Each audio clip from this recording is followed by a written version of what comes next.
Mewakilkan pakar sudah berarti melibatkan masyarakat. Masyarakat yang mana, bro? Ijazah siapa itu? Wontot kali kau. Ikuti persidangannya, bro. Bapak melakukan uji konsekuensi, ini misalnya saya ambil contoh nih KHS, ini hanya terkait KHS-nya Pak Jokowi atau KHS secara keseluruhan yang Bapak uji? Kan tadi saya udah bilang, tidak mesti dokumennya Bapak tunjukkan kepada pihak masyarakat. Tadi saya tanya pakar ahli hukum ini dari UGM atau bukan? Iya, betul. Dari UGM kan? Pak, ini perintah majelis loh. Uji konsekuensi yang Bapak lakukan, kenapa kemudian harus melibatkan masyarakat? Masyarakat akan, Bapak harus kasih dasar-dasarnya apa yang menjadi pertimbangan. KHS ini harus dikecualikan. Ada informasi pribadi. Informasi pribadi apa sih yang terkandung di dalamnya? Kan tadi saya udah bilang, tidak mesti dokumennya Bapak tunjukkan kepada pihak masyarakat. Tapi kemudian dilakukan kajian bersama antara UGM dengan pihak eksternal. Sejauh mana sebuah informasi itu kemudian akan dikecualikan gitu loh. Dampaknya apa? Ibu, kalau misalnya Bu, ada pakar gitu ya, saya kira pakar itu juga bagian dari masyarakat gini. Nggak bisa Pak, itu kan maka tadi saya tanya pakar ahli hukum ini dari UGM atau bukan? Iya, betul. Dari UGM kan? Ya, jadi kan perintah majelis melibatkan, Pak ini perintah majelis loh, kami memerintahkan harusnya melibatkan pihak luar. Gitu loh, tapi Bapak tidak melakukan. Jokowi sudah menegaskan bahwa ijazahnya memang ada, ya, dan kita tadi ditunjukkan bahwa ijazah Pak Jokowi itu ada, dan Pak Jokowi juga sudah menunjukkan ke rektor, ke dekan. Jadi bukan hanya menepis semua isu-isu dan keraguan bahwa ijazah Pak Jokowi itu hilang, terbakar, tetapi memang ada dikeluarkan UGM dan masih dipegang oleh beliau. Jadi selesai isu ijazah itu ya. Ya asli, ya asli. Masa banyak kita orang percaya asli. Gua sering banget baca komentar-komentar yang kayak, ngapain sih mereka ngurusin ijazahnya Jokowi dan Gibran? Memangnya kalau ijazah mereka palsu, kenapa? Yang penting kan kinerjanya, katanya, bukan ijazahnya. Bahkan ada juga yang bilang orang-orang yang memperkarakan ijazahnya Jokowi dan juga Gibran adalah orang-orang yang nggak ada kerjaan, orang-orang iseng, orang-orang sakit hati yang ingin menjatuhkan Jokowi dan keluarganya. Oke, sekarang gua kasih penjelasan nih biar kalian, khususnya para perempuan, paham apa yang akan terjadi jika ijazah Jokowi dan juga Gibran terbukti palsu. Pertama, semua jabatan yang pernah diemban oleh Jokowi akan dianggap tidak sah. Jabatan wali kota Solo akan dianggap tidak sah. Jabatan gubernur Jakarta juga akan dianggap tidak sah. Dan jabatan presiden Indonesia 2 periode juga akan dianggap tidak sah. Yang kedua, Jokowi dan juga Gibran akan dianggap telah menipu negara dan juga ratusan juta rakyat Indonesia. Dan yang ketiga, Jokowi dan juga Gibran akan dianggap melanggar konstitusi dan undang-undang dengan memalsukan ijazah untuk duduk di jabatan mereka. Yang keempat, Jokowi dan juga Gibran dapat diseret secara pidana. Yang kelima, secara konstitusi, Gibran dapat dilengsarkan ataupun dipalsukan dari jabatannya sebagai wakil presiden. Ada yang mau nambahin? Coba komentar. Sekarang kalian pahamkan alasan kenapa kasus tudingan ijazah palsu pada Jokowi dan juga Gibran ini adalah hal yang penting dan sangat serius dan harus segera dibuktikan. Bukan malah mengkriminalisasi orang-orang yang coba melakukan pembuktian. Seperti sekarang ini kan banyak orang bingung, saudara, kemana yang namanya adalah Insinyur Kasmujo. Insinyur Kasmujo ini adalah satu dari 8 orang, ya kan, 7 orangnya ini sekarang sudah diketahui, saudara, dari rektor, terus wareknya, wakil rektor ada 4 orang, terus ada dekan, ada perpustakaan, semua itu sudah terdata oleh Pengadilan Negeri Sleman. Tapi hanya satu yang tidak ketemu, saudara, menghilang, yaitu adalah si Insinyur Kasmujo, saudara. Makanya Insinyur Kasmujo ini menghilang. Kemana ini? Makanya saya sedang cari, saudara. Silakan. Gini Pak Yandro, itu kan skripsinya kan nggak ada nama Kasmujo. Yang ada Ahmad Sumitro. Ahmad Sumitro sendiri kan udah almarhum. Nah sekarang cuma ada Kasmujo saksi hidup. Nah itu kalau dia muncul jadi saksi memberatkan Jokowi, jelas lagi memberatkan Jokowi, membuktikan bahwa Jokowi itu skripsinya palsu. Aduh, kasihan banget ya. Ya karena skripsinya kan nggak ada nama Kasmujo. Ya. Skripsi nggak ada nama Kasmujo, sedangkan Jokowi berulang kali bilang dengan Pratikno bahwa Kasmujo itu adalah dosen pembimbingnya. Ini kan dua pernyataan yang bertolak belakang. antara skripsinya yang palsu atau omongan Jokowi yang bohong kan jadinya kan. Kalau kita berpegang omongan Jokowi, berarti skripsinya palsu. Berarti itu bukan skripsinya Jokowi. Gila, skripsinya Hari Mulyono. Pak Hendro udah pernah bilang itu. Udah, saya pernah ungkap semuanya, saudara. Iya. Yang belum terungkap saya ungkap, saudara. Yang saya belum. Jadi data-data yang di UGM itu adalah data-data Hari Mulyono, adik iparnya Jokowi. Ini bro, ini adalah orang yang kita cari-cari bro. Ini yang bernama adalah Insinyur Kasmojo, saudara. Insinyur Kasmojo itu menghilang, saudara. Dan itu Ya, usianya sekitar hampir 70. Insinyur Kasmojo nggak bakal bisa ditemukan Pak Hendro, udah hilang dia. Gila, saudara. Ya. Kalau nggak itu jadi saksi kunci, Iya. bisa menjebloskan Jokowi ke penjara itu. Halo, salam kawan. Saya sebenarnya adalah pendukung Jokowi garis keras. Dan kami juga orang yang berupaya untuk mengcounter berbagai tuduhan terhadap Jokowi. Dan kami sangat percaya Jokowi waktu itu. Nah, soal ijazah palsu. Ini awalnya saya masih meyakini bahwa Jokowi memiliki ijazah asli. Karena sudah diklarifikasi oleh UGM dan sudah menjabat beberapa kali sebagai pimpinan publik, dan kita hakul yakin dan percaya bahwa Pak Jokowi benar-benar memiliki ijazah asli UGM. Tapi ada satu hal di kemudian hari yang membuat kami dan kawan-kawan itu berubah pikiran. Sebenarnya ini hal yang sangat sederhana sekali, tapi ini membuat saya tergelitik logikanya. Peristiwa itu terjadi pada saat teman-teman Pak Jokowi berupaya untuk membela Pak Jokowi. Mereka mengaku teman seangkatan, dan ini dia yang aneh sekali, dan yang ini kemudian membuat saya secara pribadi berubah pikiran. Pada saat itu mereka datang, mereka kumpul dan menunjukkan ijazah mereka, ijazah aslinya. Sedangkan sampai hari ini kita meminta Pak Jokowi ikut dong menunjukkan. Maksud saya begini, orang-orang ini datang, mereka mengaku bahwa Pak Jokowi juga memiliki ijazah yang sama seperti mereka. Caranya bagaimana? Dengan cara mereka menunjukkan ijazah mereka masing-masing. Nah, ini kemudian membuat logika saya berputar balik ya. Kenapa Pak Jokowi tidak melakukan hal yang sama? Tidak perlu dibela oleh banyak orang, tidak perlu sebuah universitas harus mengklarifikasi ke sana kemari.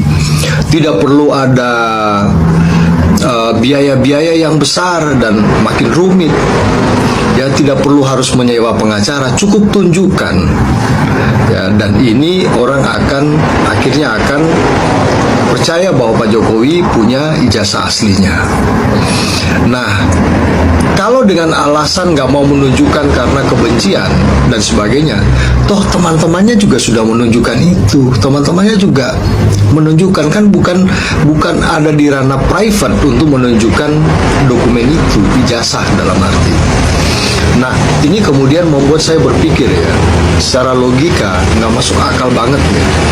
Orang-orang berupaya untuk menunjukkan ijazah mereka dan menyatakan bahwa Pak Jokowi juga punya ijazah yang sama, tapi Pak Jokowi tidak pernah menunjukkannya, kan aneh. Oleh karena itu semakin kesini, saya semakin yakin bahwa mungkin Pak Jokowi nggak punya ijazah aslinya, atau punya ijazah tapi hasil rekayasa.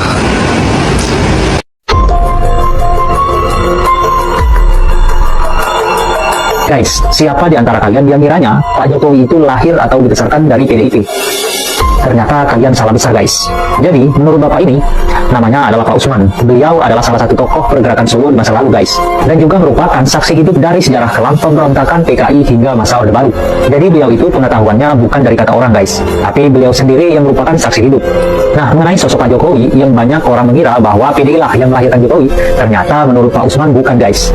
Mau kereta api cepat ini memakai APBN dan tanpa jaminan pemerintah. Jokowi nama biadab.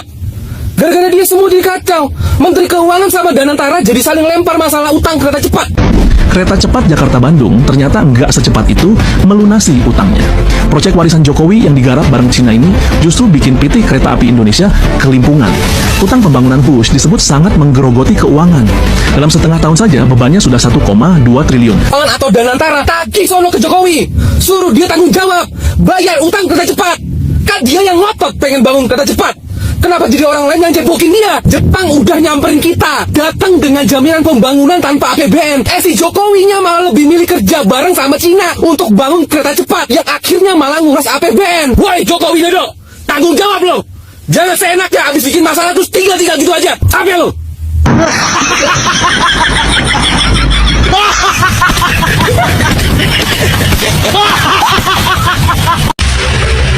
Teman-teman, begini ya, saya supaya kita jangan sampai salah menyikapi ya apa yang disampaikan Pak Tulbaya tentang beban hutang KCIC atau kereta cepat, yang itu tidak lagi akan dibebankan dalam APBN. Untuk hal itu memang saya sepakat dengan Pak Tulbaya ya, artinya itu menjadi urusan BUMN. Tapi yang paling penting bagi saya bukan persoalan siapa yang membayar hutang tersebut. Apakah itu ditanggung di APBN, apakah itu ditanggung oleh Danantara. Itu dulu ya. Mau APBN dan Danantara itu adalah milik negara, milik kita bersama, milik rakyat Indonesia. Saya kepingin negara ini, pemerintahan hari ini, kalau bicara proyek prestisius tentang KCIC, yang sebenarnya itu sudah lama menjadi kontroversi ya, yang awalnya dulu diserahkan kepada Jepang dan beralih kepada Cina, yang kemudian biaya untuk membangun KCIC atau kereta wos itu ada perubahan biaya yang sangat signifikan, sehingga apa? Sehingga negara itu adalah, BUMN adalah negara, menanggung hutang yang luar biasa. Artinya saya kepingin kasus ini sama seperti di Malaysia, mengusut tuntas kenapa hal ini bisa terjadi. Pembangunan kereta cepat, akhirnya negara mengandung beban yang berat. Bukan persoalan pemerintah ya. Negara itu adalah pemerintah, rakyat, dan BUMN. Apapun keputusan, siapa yang membayar? Saya kepingin negara ini memerintahkan untuk mengusut tuntas latar belakang dibangunnya KCIC, sehingga hari ini apa yang dulu pernah dikontroversikan dan hari ini kita menanggung hutang banyak dan hutang yang begitu besar untuk diusut tuntas dan diaudit. Sehingga saya kalau itu diminta oleh pemerintah hari ini atau Pak Prabowo, saya akan glorifikasi Pak Prabowo luar biasa. Tapi kalau hanya sekedar memindahkan persoalan yang tidak lagi ditanggung ke APBN dan itu ditanggung oleh Danantara, artinya apa? Apakah Danantara dibentuk selama ini hanya untuk membayar hutang? Saya nggak setuju, sangat nggak setuju. Saya kepingin negara untuk memberikan statement, dituntaskan dan diaudit betul kenapa biaya pembangunan kereta cepat segitu mahal, sehingga membongkar akar masalah, dan itu penuh dengan kontroversi ketika itu dibangun di zaman presiden sebelumnya yaitu Joko Widodo. Itu saya memberikan apresiasi. Dan bagi saya begini ya, jangan dulu kita terlalu bergembira. Sebenarnya jangan salah kita berpikir, BUMN adalah milik negara, milik rakyat Indonesia. Saya tidak mau menjadi jurisprudensi seakan-akan ketika APBN tidak menanggung beban hutang di kereta cepat lalu dilimpahkan kepada Danantara, kita menganggap itu sesuatu prestasi. Itu bukan prestasi. Prestasi ketika pemerintah berani mengatakan periksa sampai tuntas kenapa kereta cepat dibangun begitu mahal dan sehingga negara mengalami kerugian. Artinya ada kajian atau feasibility study-nya ada yang tidak benar. Itu saya baru mengacungi jempol. Terima kasih. Halo Sobat Politik, selamat datang kembali di channel ini. Teman-teman semua, kita sudah nonton sebuah cuplikan video yang sangat menarik. Dan dari video tersebut banyak komentar netizen yang meluapkan isi hatinya. Sebelum saya bacakan komentar para netizen satu persatu, jangan lupa like, komen, dan subscribe agar channel ini bisa berkembang dan kita bisa berbagi informasi-informasi selanjutnya. Langsung saja saya akan bacakan komentar pertama dari Rajawa Widanto mengatakan, seret Jokowi Gibran masuk penjara, ambil asetnya karena dengan manipulasi identitas dari untuk menjabat sebagai presiden dan wakil presiden melanggar konstitusi negara sama dengan perampok. Komentar selanjutnya dari Yudiswah mengatakan, kebohongan akan ditutupi oleh kebohongan dan akan berbohong selamanya. Komentar selanjutnya dari Rizky Daniel mengatakan, kenapa Wawo diam aja? Takut Jokowi akan bongkar rahasia yang lebih besar. A7 Iun membalas, itu dia karena itu Wawo sering bluder pidatonya karena ada rasa takut dengan Wiwi. Komentar selanjutnya dari Mufti Syafinar mengatakan, sebaiknya ditambahkan dengan UPPJ atau Universitas Pasar Pramuka Jakarta. Komentar selanjutnya dari Zulfahmi mengatakan, kalau pembohong sampai kiamat pun tetap berbohong. Komentar selanjutnya dari Erwin Himawar mengatakan, kebohongan Jokowi sudah sampai ubun-ubun.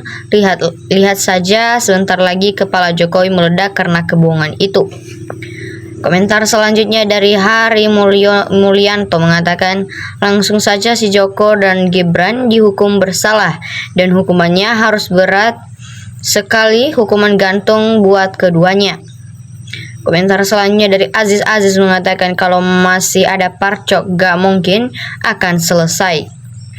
Komentar selanjutnya dari Yoyok Subagio mengatakan, negara besar ngurus ijazah lama sekali, rakyat hanya melongo menonton sinetron. Komentar selanjutnya dari Koko Kaukap mengatakan, Jokowi orang bekas presiden yang telah membuat Indonesia rusak dalam sistem pemerintahan dengan suap atau sogokan. Komentar selanjutnya dari Syarifadi Syari mengatakan, bagaimana mau menunjukkan ijazahnya? Jokowi nggak punya ijazah, apa yang mau ditunjukkan? Komentar selanjutnya dari Abdul Raham mengatakan, termol rata-rata pengangguran, cari uang receh dari Mulyono dengan cara membela dengan dusta dan tipu. Komentar selanjutnya dari Adam Rizkikal mengatakan, ijazah Jokowi adalah ijazah gaib sama dengan mobil SMK yang masih gaib sampai sekarang. Komentar selanjutnya dari Didi Kujang mengatakan, makanya tidak perlu banyak alasan, tunjukkan ijazah aslinya, semuanya selesai. Komentar selanjutnya dari Gusta Marafis mengatakan, negara harus tarik semua milik Jokowi dan bayar utang negara. Komentar selanjutnya dari Royan Ahmad mengatakan, repot banget cari cuma ijazah aja, berbelit-belit kayak ulet-bulet. Komentar selanjutnya dari RT Bandi mengatakan, ya Allah, ini ijazah palsu kok berbelit-belit. Ya Allah, beri petunjuk ijazah ini palsu apa asli biar kelar bikin gaduh. Komentar selanjutnya dari Petrus Out mengatakan, sebenarnya kalau sudah dipanggil 3 kali tidak akan hadir, itu langsung ambil tindakan hukum, jangan tunggu lama lagi. Kalau masyarakat biasa langsung dihukum. Kamu berkuasa di dunia, tapi hukum Tuhan itu adil, silahkan. Komentar selanjutnya dari Ikan Asin Sekali mengatakan, mulai dari KCIC ini saya ilfil dengan Pak Prabowo. Komentar selanjutnya dari Azmi Fak mengatakan, kalau ijazah yang dipermasalahkan ada untuk apa Polda mempertahankan dan membiarkan publik ribut, sementara hasil forensik tidak ada, hasil lebih setahun dipendam dan membiarkan publik ribut. Komentar selanjutnya dari Gunawan Wangani mengatakan, penegak hukum kuncinya harus berani dan jujur. Komentar selanjutnya dari Wawan Setiawan mengatakan, sampai double pun sulit untuk membuktikan ijazah asli Jokowi. Komentar selanjutnya dari Lilik Surdawati mengatakan, ya Allah, ya Karim. Komentar selanjutnya dari Lilik Sudarwati mengatakan, Allahu Akbar. Komentar selanjutnya dari Noor Saidah mengatakan kalau Bapak Presiden Prabowo ngomong mengenai ijazah Jokowi paling lama 1 kali 24 jam, insya Allah selesai aman Indonesia, tidak ada lagi keributan lagi masalah ijazah. Komentar selanjutnya dari Tiono mengatakan betul sekali 1000%. Komentar selanjutnya dari Sudarno mengatakan Insinyur Kasmudjo bukan hilang tapi mungkin ada di bunker, kasihanlah. Komentar selanjutnya dari Wingga Bayu mengatakan malulah, aneh diduga palsu. Ijazah kok pakai kacamata, pembohongan kelas dewa. Tidak ada ijazah pakai kacamata. Komentar selanjutnya dari Shofa Marwa mengatakan hidup Pak Jokowi, aku pendukungmu. Komentar selanjutnya dari Juli 2000 mengatakan kalau ijazah Jokowi ternyata palsu, seluruh kebijakan dan hutang saat dia berkuasa harus ditanggung oleh Jokowi dan termol-termol yang mendukungnya. Komentar selanjutnya dari Wardoyo Sekti mengatakan itu kereta cepat ada koneksinya antara Jokowi dan Luhut Binsar. Selanjutnya dari Slamet Sugianto mengatakan ijazah ngabei Joko Geroh itu memang ada dan sungguh ada, asli buatan pasar pramuka. Komentar selanjutnya dari Suherman Herman mengatakan emang Jokowi pembohong, licik, harus diseret ke sel, bertahan jadi jahat, mengadu domba kemana-mana sampai harus banyak merubah undang-undang, emang penjahat. Komentar selanjutnya dari Sungkoro Woharjo mengatakan negara banyak utang karena ijazah palsu. Komentar selanjutnya dari Kucing Loreng mengatakan ngelamar jadi kuli pakai ijazah rombeng, nggak apa-apa, yang penting skill. Komentar selanjutnya dari Mali Said mengatakan sekarang tanyakan saja di UGM ada nggak data-data Hari Mulyono. Komentar selanjutnya dari Siti Romah mengatakan kan sudah melanggar undang-undang, apalagi Gibran kan sudah mengobrak-abrik undang-undang. Kalau semua terbuka kan resiko tinggi Jokowi itu jadi pejabat publik dan digaji oleh rakyat, makanya Jokowi bikin reaksi demikian rupa karena memang ijazah nggak ada, kalau ada saya yakin itu palsu. Komentar selanjutnya dari Kismandi mengatakan keretanya dibalikin saja ke Cina, ganti pakai kereta SMK lebih murah. Hai teman-teman, sampai di sini saja komentar yang kita bacakan. Terima kasih sudah menonton sampai akhir. Jangan lupa tonton video berikutnya. Jangan lupa like, komen, dan subscribe. Terima kasih.